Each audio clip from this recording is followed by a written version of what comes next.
I grew up with the, capture the flag and the camps like competing with each other. Like it's all in good fun.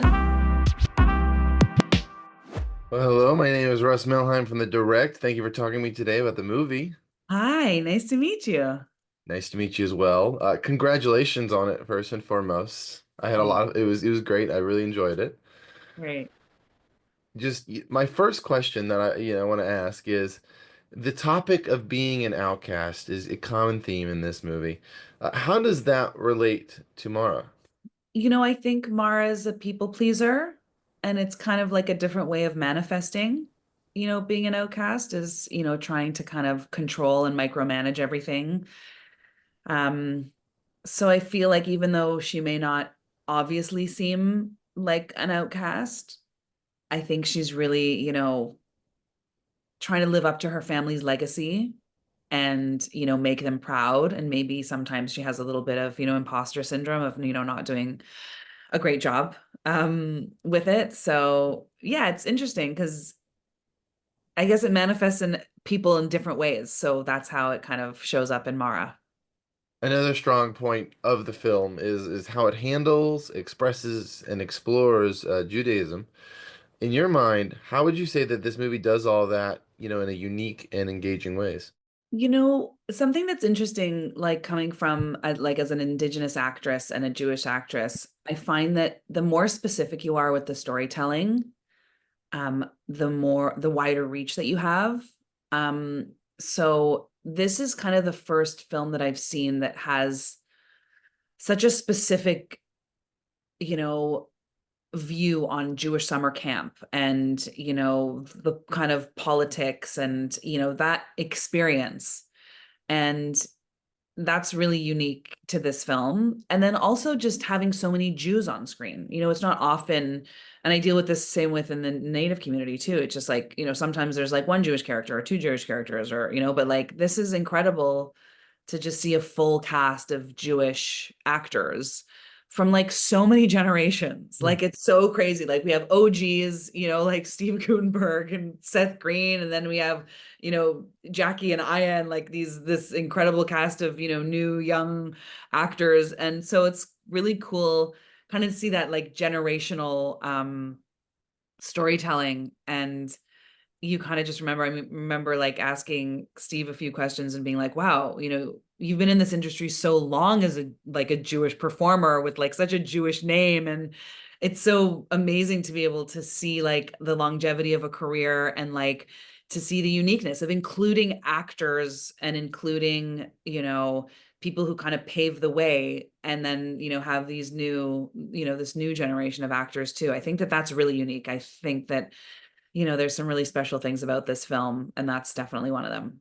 Namara is undertaking a lot with this camp that she's running, and it's kind of falling apart at the seams. Can you just talk about the weight that she's feeling to keep everything up and running, while dealing with all the campers themselves?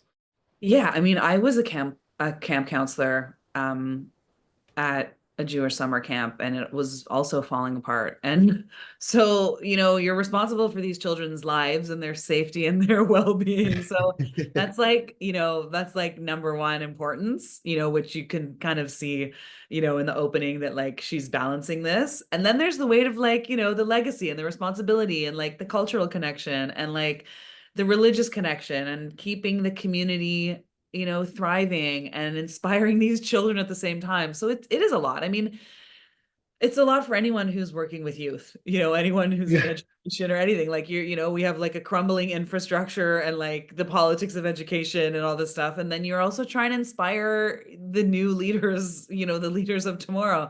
So I think that there's a lot of levels to her anxiety, and they're like all, it's funny because, when you look at a script or you read a character, you're trying to see them as, as human as possible and have a connection to them. And you realize, oh, this isn't just like an anxious character who has no reason. Like there's a lot on her shoulders. She takes on the weight of the world.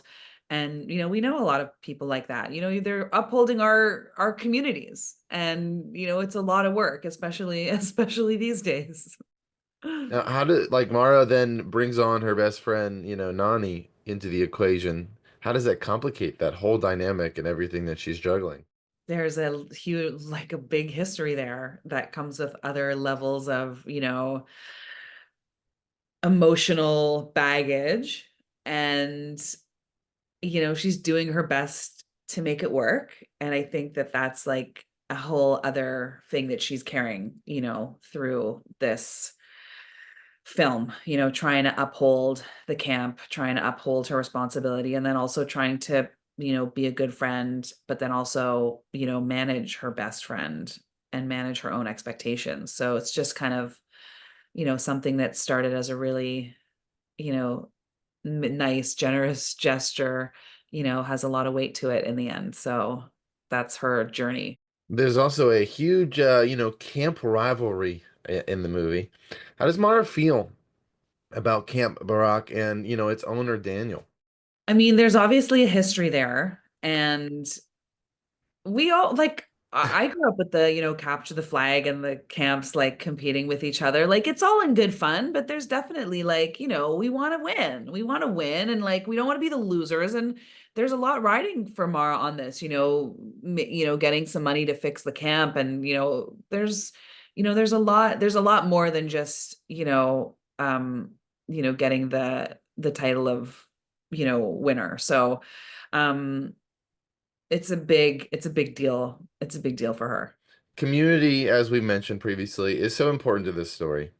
How is Mara helping to make sure that, her community is the best that it can be at this camp? I think by inspiring curiosity in Judaism, you know, it's not it's not, a linear journey, and it's not the same for everyone. And, I think Mara comes from a legacy of family that,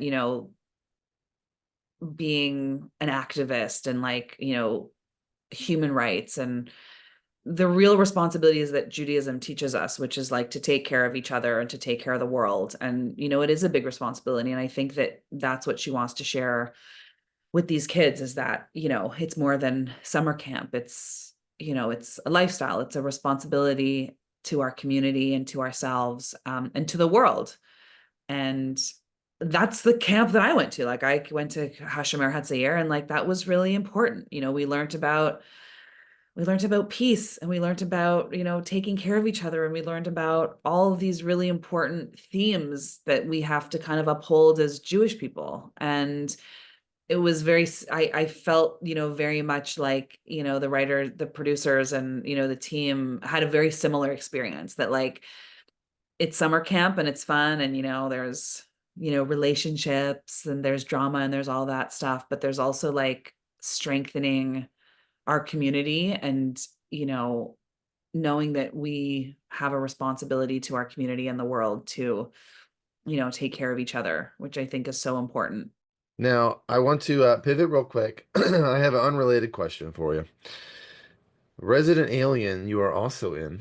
Yeah, Season 4 is here. Can you tease, what's in store for Kayla? absolutely not. That's fair. That's fair. Absolutely not. No, I'm just kidding. It's a great season. It's so good. And there's so many incredible surprises, and also similar to, the floaters. Like there's so many levels that people can enjoy it on. There's like the hilarious aspect, and, the performances and the actors and the writing, but then there's also this heart to it that like, you get to kind of go on this journey, and you get to really like empathize, and I feel like you do connect with the characters. And Resident Alien is just one of those shows where I think it really gets to the heart of people. And and then you have like these ridiculous performances like from Alan Tudyk that are just, like absolute gold. So um yeah, I can't say much, but it's good. I laughed, I cried reading the scripts. Like it's good. It's a really good season. Now, what are the odds of season 5? Can fans keep hope alive? I mean, How's it looking? sure. Yeah, I'm a sure, yeah. believer. I'm a believer that hope should always be kept alive. That's, I first of all for a job, and Yeah. secondly for the fans. So, Completely um, understandable. Completely yeah, understandable. also think like there's such a great group of characters. There's always going to be stories to tell. And, I hope that, you know, we'll be able to follow them, for as long as possible.